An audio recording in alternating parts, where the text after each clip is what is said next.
پیارے بھائیوں، رمضان المبارک کا مہینہ قریب ہے،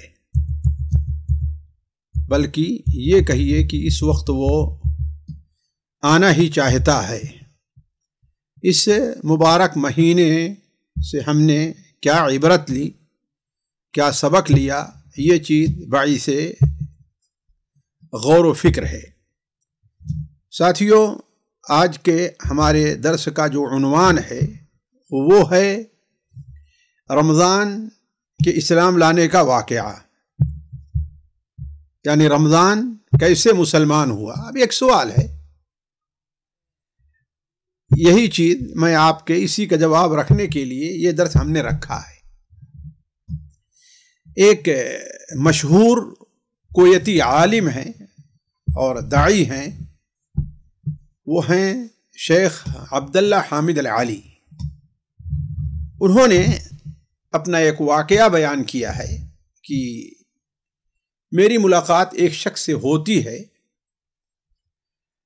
تو معلوم یہ ہوا کہ وہ نو مسلم ہے۔ جب اس سے ہم نے پوچھا کہ آخر تمہارے اسلام لانے کا واقعہ کیا ہے، تم مسلمان کیسے ہوئے، تو وہ شخص اپنا واقعہ اس طرح بیان کرتا ہے کہ میں دیکھتا تھا کہ مسلمان رمضان کی آمد سے پہلے وہ افق مغرب کی طرف کسی چیز کا انتظار کرتے ہیں اور بڑے غور سے دیکھتے ہیں، اور ہر شخص اپنا سر اٹھائے ہوئے ایسے دیکھ رہا ہے گویا وہ انتظار کر رہا ہے کہ اسے کوئی حکم ہو اور جس حکم کو لے کر کے وہ آگے بڑھے۔ کہا کہ مجھے عجیب منظر یہ لگتا تھا، یہ چونکہ ایک ایسے گاؤں میں رہتا تھا جس میں مسلمان بھی تھے اور وہ بھی اور کافر بھی تھا، تو مسلمانوں کو دیکھتا اور پھر اسے تعجب اس بات پر ہوتا کہ مسلمان جب چاند دیکھ لیتے ہیں تو ان کے چہرے پر خوشی کے اتنے آثار نمایاں ہو جاتے ہیں، ایسا لگتا ہے کہ انہیں کوئی بڑی قیمتی چیز مل گئی ہے۔ سب ایک دوسرے کو مبارکباد کہتے ہیں، سب ایک دوسرے سے بسا اوقات گلے ملنا شروع کرتے ہیں کہ مبارک ہو مبارک ہو مبارک ہو۔ اور پھر اس کے بعد میں دوسرے دن دیکھتا تھا کہ لوگ بھوکے رہتے ہیں۔ تعجب ہے، بھوکے رہنا، اپنا کھانا چھوڑ دینا، پانی چھوڑ دینا، جس کی وجہ سے کام میں کچھ کمی کوتاہی ہوتی ہے وہ بھی کرنا، یہ چیز ایسی ہے جس کے لیے دو ملکوں میں لڑائی ہو جایا کرتی ہے کھانے اور پینے کے لیے، قتل و قتال کا معاملہ آتا ہے، لیکن وہ لوگ صرف ایک چاند دیکھتے ہیں اور اس کی وجہ سے کھانا اور پانی پینا چھوڑ دیتے ہیں۔ ایسا لگتا ہے کسی نے انہیں حکم دیا ہے کہ ایسا کرو۔ کہا کہ مجھے ان کا یہ منظر بڑا اچھا لگتا تھا، تو میں نے بھی ایک سال جب دیکھا کہ وہ ایسا کر رہے ہیں تو اس سال عجیب میرے دل کی کیفیت تھی، میں بھی ان کے ساتھ جب فجر کی اذان ہوتی تو اس وقت سے میں کھانا پانی اور اپنی بیوی کے ساتھ کوئی تعلق رکھنا یہ سارا چھوڑ دیتا تھا، یہاں تک کہ جب مسلمان سورج ڈوبنے کے بعد اذان دیتے تھے تو میں بھی کھانا اور پینا شروع کر دیتا تھا۔ اور اسی کے ساتھ ساتھ ہم نے یہ بھی کیا کہ جب مسلمان رات کو افطار وغیرہ کر لینے کے بعد کچھ دیر کے بعد جب تراویح میں جاتے تو میں بھی ان کے ساتھ تراویح، اس لیے کہ میں دیکھتا تھا کہ عام دنوں میں نہیں لیکن رمضان میں کس قدر اہتمام کرتے ہیں کہ سارے لوگ چھوٹے بڑے، حتیٰ کہ جو شخص رمضان کے علاوہ مسجد کے قریب بھی نہیں جاتا وہ بھی مسجد میں جایا کرتا۔ آخر کیا ہے، اللہ تعالیٰ سے کیا گفتگو کرتے ہیں، کیا باتیں کرتے ہیں یہ لوگ۔ تو کہا کہ میں بھی ان کے ساتھ جانے لگا، مجھے کچھ آتا تو تھا نہیں، نہ میں کچھ جانتا تھا، بس صرف یہ ہے کہ ان کے ساتھ اٹھتا بیٹھتا تھا، سجدے میں جاتے سجدے میں جاتا، رکوع میں جاتے رکوع میں جاتا، کھڑے ہو جاتے میں بھی کھڑا ہو جاتا، لیکن میں کسی سے کچھ بولتا نہیں تھا۔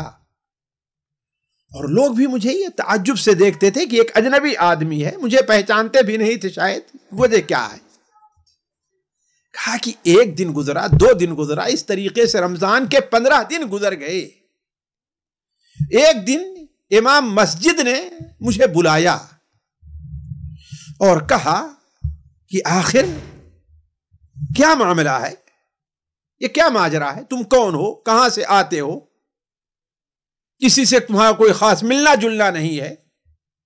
تو کہا ہم نے ان کو اپنا پورا قصہ بیان کر دیا اور ہم نے ان سے کہا کہ سچ پوچھئے مجھے روزہ رکھنے میں بڑا سکون ملتا ہے، بڑی ہمارے دل کو بڑی راحت ہوتی ہے، اور خاص کر کے جب رات میں نماز پڑھتے ہیں آپ لوگ تو میں بھی آپ کے ساتھ اٹھتا بیٹھتا ہوں تو ایسا لگتا ہے کہ مجھے دنیا کی ساری خوشی ملی ہوئی ہے۔ امام مسجد میری باتیں سن کر کے ہنسا، بڑا تعجب ہوا اس کو، اور اس نے دیگر مصلین کو بلایا کہ اچھا یہاں آؤ بھائی، واپس آ جاؤ واپس آ جاؤ واپس آ جاؤ۔ ان لوگوں کو بھی بلایا اور ان لوگوں کے سامنے بھی مجھ سے کہا کہ اپنا تم قصہ بیان کرو۔ کہا کہ میں کچھ بھی نہیں جانتا تھا دین اسلام کے بارے میں، اور نہ میں کچھ پڑھتا تھا، صرف بھوکے رہتا تھا اور اٹھک بیٹھک صرف کیا کرتا تھا بس، اور کچھ نہیں۔ کہا میرا یہ قصہ سننا تھا کہ سارے لوگ زور سے بولتے ہیں مسجد میں، اللہ اکبر کا نعرہ بلند کرتے ہیں۔ کہا پھر اس کے بعد لوگوں نے مجھے بتایا کہ دین اسلام یہ ہے، روزہ ہم اس لیے رکھتے ہیں، روزے کا مقصد یہ ہے، روزے کا فائدہ یہ ہے، اس لیے اللہ تبارک و تعالی کے حکم سے ہم ایسا کرتے ہیں، اور اللہ تبارک و تعالی نے ہمیں حکم دیا ہے کہ جب تک افق مغرب پر رمضان کا چاند نہ دکھ جائے اس وقت تک تمہیں نہ روزہ رکھنا ہے اور نہ تراویح پڑھنی ہے۔ کہا کہ مجھے بڑی خوشی ہوئی، اور جب لوگوں نے میرے بارے میں یہ دیکھا کہ میں اس طرف مائل ہوں تو ان لوگوں نے مجھے نماز بھی سکھائی اور کلمہ شہادت پڑھایا، مجھ کو کلمہ شہادت پڑھایا۔ پھر لوگوں نے کہا کہ تو مسلمان کیوں ہوا ہے؟ اس لیے کہ رمضان کی وجہ سے مسلمان ہوا ہے، لہذا تیرا نام بھی ہم رمضان رکھ دیتے ہیں، تیرا نام بھی ہم رمضان رکھ دیتے ہیں۔ اس طریقے سے یہ شخص ایک غیر مسلم تھا، اب کس علاقے کا تھا ڈاکٹر حامد علی نے اس کا ذکر نہیں کیا ہے، واللہ عالم کہاں کا تھا، لیکن کہا کہ اس نے مجھ سے خود اپنا یہ واقعہ بیان کیا ہے۔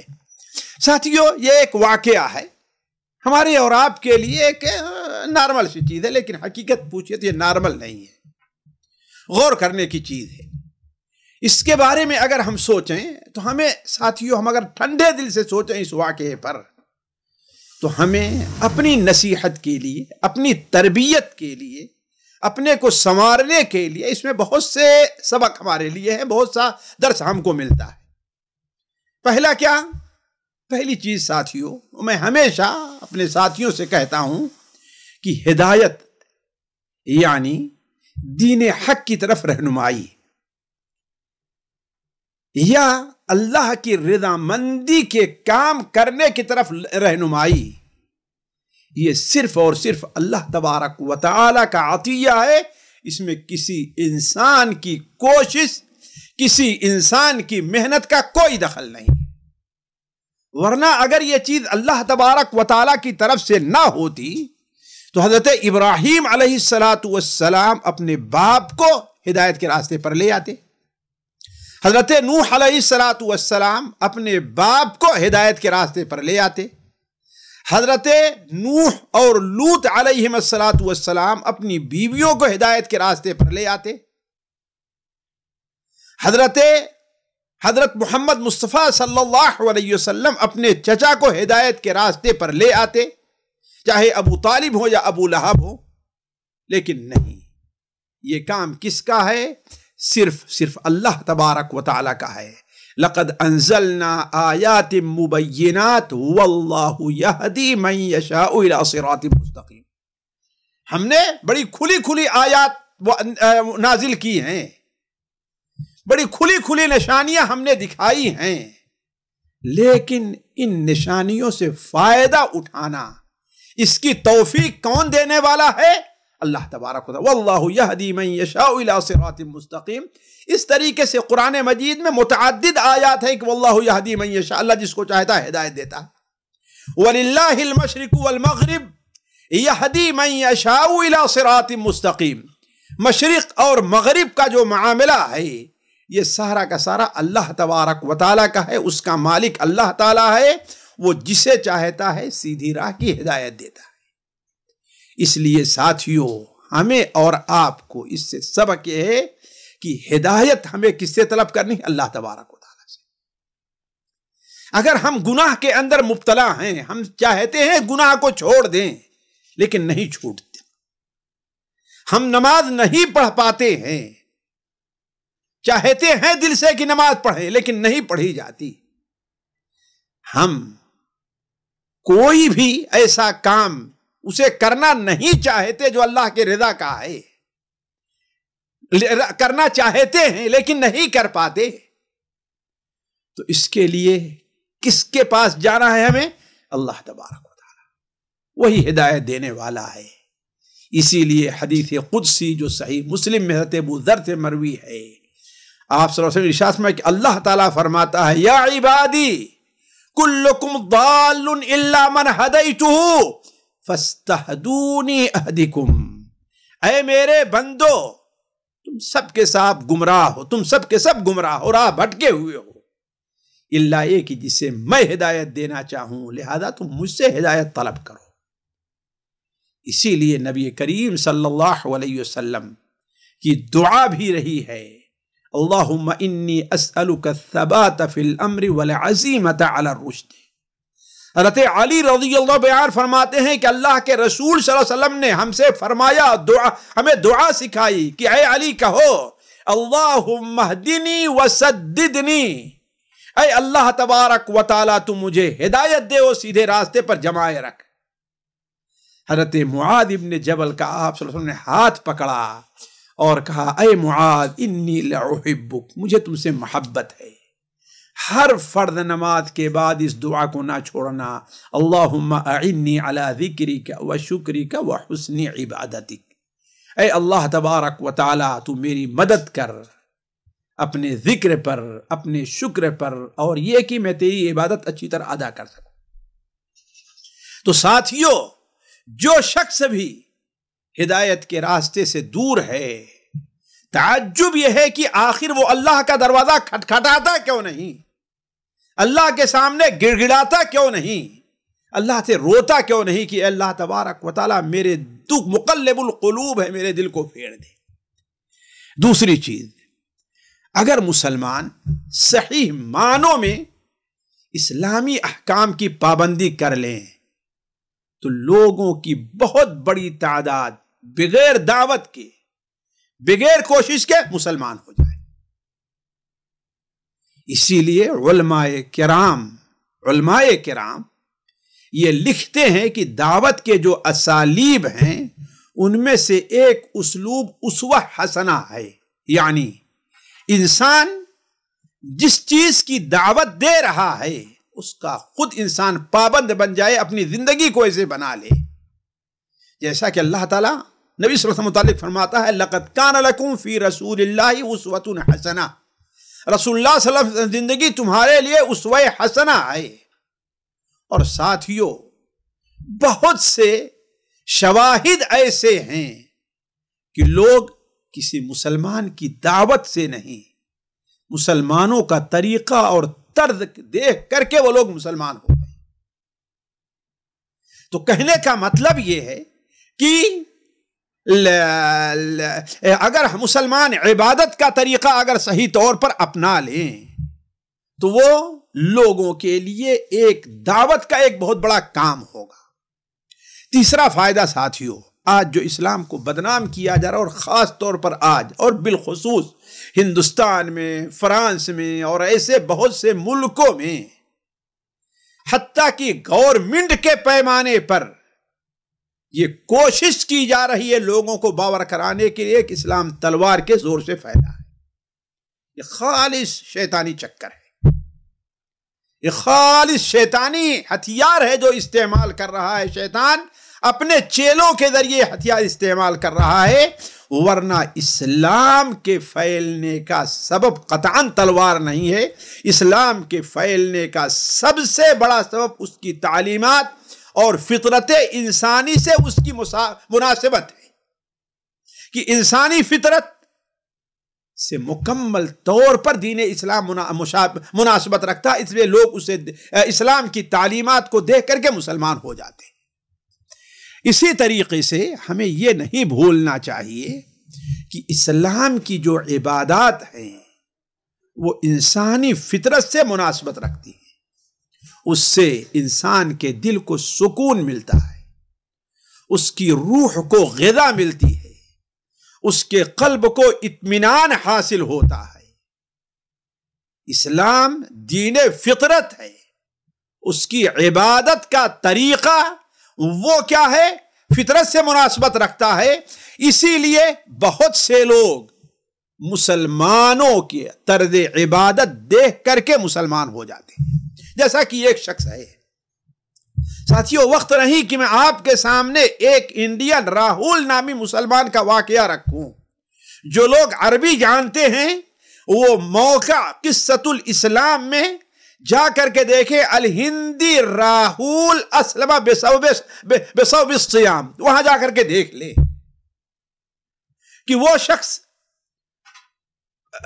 عمان میں رہتا تھا اور وہاں اپنے ساتھیوں کو دیکھا کہ مسلمان جب رمضان آتا ہے تو سارے کے سارے روزہ رکھنے شروع کر دیتے ہیں. پوچھنے لگا اور ان کے ساتھ روزہ رکھنے لگا. یہی وجہ ہے اس کا نام، وہ بھی اس مسلمان ہو گیا اور اس نے بھی اپنا نام رمضان نہیں بلکہ اپنا نام ریان رکھا. اس نے اپنا نام ریان رکھا اس لیے کہ رمضان روزے دار کے لیے اللہ تبارک و تعالی نے جنت کا ایک دروازہ خاص رکھا ہے جس کو کہا جاتا ہے باب الریان. تو کہنے کا مطلب یہ ہے کہ اسلامی عبادات بندے کے دل کو سکون دیتی ہے. بندے کی روح کی غذا اگر کہیں ہے تو وہ کہاں ہے؟ اسلام میں ہے اور اسلامی عبادات میں ہے. اسی لیے اللہ تعالیٰ فرماتا ہے الا بذکر اللہ تطمئن القلوب، الا بذکر اللہ تطمئن القلوب. اللہ تبارک و تعالی کا ذکر جو ہے اس سے دلوں کو اطمینان حاصل ہوتا ہے. نہ کہیں جہاں میں اما ملی، جو اما ملی تو کہاں ملی، میرے جرم خانہ خراب کو تیرے عفو بند نواز میں، جیسا کہ اقبال کہتے ہیں. تو اسلامی جو عبادات ہیں، چاہے نماز ہے، روزہ ہے، حج ہے، زکوٰۃ ہے، ذکر ہے، اذکار ہے، یہ بندوں کی روح کے لیے غذا ہے. اسی لیے بہت سے لوگوں کے اسلام لانے کا آپ واقعہ پڑھیں گے کہ وہ دہریہ تھے، نصرانی بنے، سکون نہیں ملا. اس میں سے بعض ہندو بنے، سکون نہیں ملا. بعض یہودی بنے، سکون نہیں ملا. لیکن سکون ملا ہے تو کہاں ملا ہے؟ میرے جرم خانہ خراب کو تیرے عفو بند نواز میں. اگر انہیں سکون ملا ہے تو اسلام اور اسلامی عبادات کے اندر سکون ملا ہے. ساتھیوں یہ ہمارے لیے باعث عبرت ہے کہ اگر ہم پریشان ہوتے ہیں، ہم قلق اور بے چینی کے شکار ہیں، تو اس کا مطلب کیا ہے؟ کہ ہم نے اسلام کو اپنی زندگی میں اپنایا نہیں، ہم اسلام سے دور ہیں. ورنہ الا بذکر اللہ تطمئن القلوب. ساتھیوں آپ لوگوں نے سنا ہوگا کہ آخر آپ صلی اللہ علیہ وسلم کی دعوت کا جب ابتدائی مرحلہ تھا مکہ مکرمہ میں، اور یہ دعوت اسلامی کے 6-7ویں سال کا مال یا اس کے بعد کا کچھ معاملہ ہے کہ جنوں کی ایک جماعت مسلمان ہوئی تھی. آخر کیوں؟ اصل تو ہے قرآن کا سننا، لیکن ان کے اوپر اسلام جو اثر انداز ہوا تھا وہ کیوں اثر انداز ہوا تھا؟ سنن ترمذی میں اور مسند احمد کے اندر حضرت عبداللہ ابن عباس رضی اللہ تعالی عنہما کا قول ہے کہ جب جنہوں نے دیکھا کہ اللہ کے رسول صلی اللہ علیہ وسلم نماز پڑھ رہے ہیں اور آپ کی نماز کے ساتھ ساتھ آپ کے صحابہ بھی پیچھے کھڑے ہو کر کے نماز پڑھ رہے ہیں، آپ سجدے میں جاتے صحابہ سجدے میں چلے جاتے، آپ رکوع میں جاتے رکوع میں چلے جاتے، تو حدیث کے الفاظ ہیں تعجبوا من طواعیت اصحابہ لہ، یہ دیکھ کر کے انہیں اللہ کے رسول صلی اللہ علیہ وسلم کے صحابہ کا آپ کی اطاعت کرنا بڑا تعجب ہوا کہ ایک آدمی ہے، چھوٹے بڑے آزاد اور غلام سارے کے سارے، ایک آدمی اللہ اکبر کہتا ہے اللہ اکبر کہتے ہیں، رکوع میں جاتا ہے رکوع میں چلے جاتے ہیں، سجدے میں جاتا ہے سجدے بغیر کسی تاخیر کے سجدے میں چلے جاتے ہیں۔ یہ چیز ان کے اوپر اثر انداز ہوئی، پھر قرآن مجید کی جب تلاوت سنی تو وہ مسلمان ہو گئے۔ تو کہنے کا مطلب یہ ہے کہ اسلامی جو عبادات ہیں ان سے بندے کو سکون ملتا ہے۔ نماز پڑھنے سے جو لوگ بے چینی کے شکار ہیں، قلق و اضطراب کے شکار ہیں، انہیں اگر سکون چاہیے تو اللہ تبارک و تعالی کا دامن تھامنا ہوگا، نبی کریم صلی اللہ علیہ وسلم کی اطاعت کرنی ہوگی۔ پانچواں فائدہ ساتھیو، ہمارے لیے عبرت و نصیحت۔ ذرا ہم سوچیں کہ کتنے رمضان ہم پر سے گزرے، کتنی بار ہم نے رمضان کا چاند دیکھا، لیکن کیا ایک بار بھی ہمارے اندر یہ جذبہ پیدا ہوا کہ آخر یہ روزہ ہمارے اوپر اللہ نے کیوں فرض کیا، اتنی پابندیاں ہمارے اوپر کیوں لگائی ہیں کہ اگر لاکھ ہم چاہیں اور شعبان کا مہینہ 29ویں دن چاند نہ دکھے تو ہم اس کے 30ویں دن روزہ نہیں رکھ سکتے ہیں۔ رمضان کی نیت سے روزہ رکھنا ہمارے لیے حرام ہوگا، اور اگر وہی چاند دکھ جاتا ہے تو ہم خوشی خوشی اس دن کا روزہ رکھ لیتے ہیں۔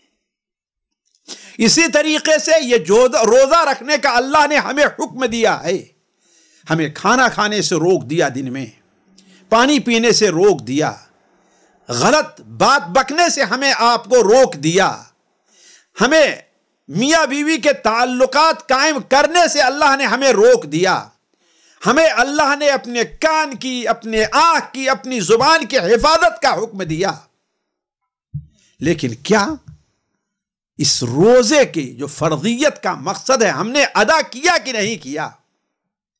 ایک کافر اس سے متاثر ہو رہا لیکن ہم اس سے متاثر نہ ہو، یہ کس قدر ہمارے لیے افسوس کی بات ہے ساتھیو۔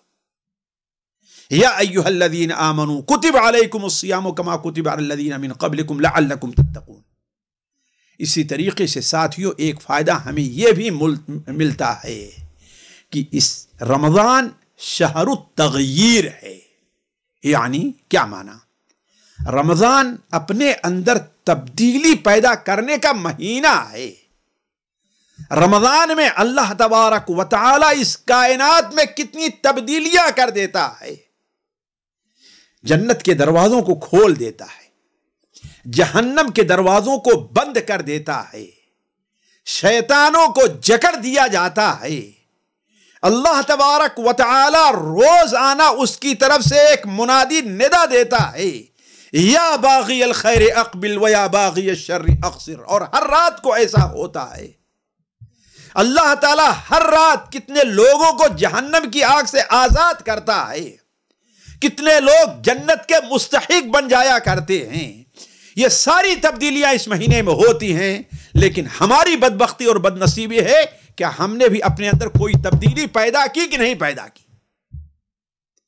ہماری بدنصیبی تو یہ ہے کہ شیطان کو جکڑ دیا گیا ہے، لیکن ہم خود شیطان بنے ہوئے ہیں، نماز نہیں پڑھتے، ہم شیطان بنے ہوئے ہیں، جماعت میں حاضر نہیں ہوتے، ہم خود شیطان، ہمارے اندر شیطان، ہمارا نفس شیطان بنا ہوا ہے۔ کتنے لوگ ایسے ہیں جو روزہ کو چھوڑ دیتے ہیں۔ ایک کافر ہے، اس کے اندر اتنی تبدیلی ہوتی ہے کہ وہ کافر سے مسلمان ہو جاتا ہے، جہنم سے جنت کا حقدار بن جاتا ہے۔ اگر اس رمضان سے پہلے وہ شخص اللہ کے لیے اپنی گردن بھی کٹا دیتا تو اللہ اس کی گردن کو، خون کو قبول نہیں کرتا، اور اس رمضان آنے کے بعد اور رمضان کے بعد اگر ایک قطرہ بھی اس کا گرتا ہے تو اللہ تعالیٰ کے نزدیک، قطرہ چھوڑ دیجئے خون کا، آنکھ سے ایک آنسو کا قطرہ گرتا ہے تو اللہ تعالیٰ کے نزدیک موتی سے بھی زیادہ قیمتی ہے۔ اس کے منہ کی بو جو ہے اللہ کے نزدیک مشک سے بھی زیادہ قیمتی ہے۔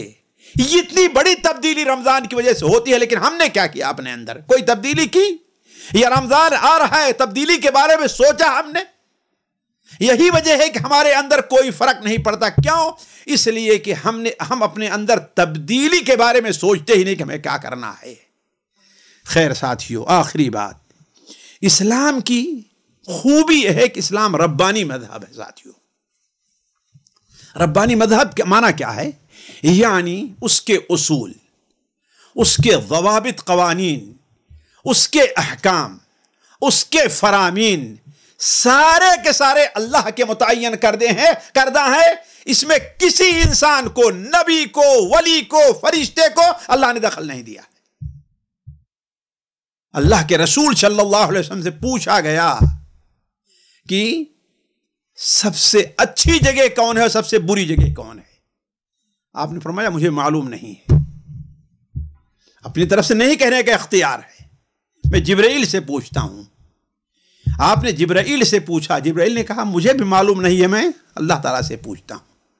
اللہ تعالیٰ نے بتایا کہ سب سے بہتر جگہ مسجد ہے، سب سے بری جگہ بازار ہے.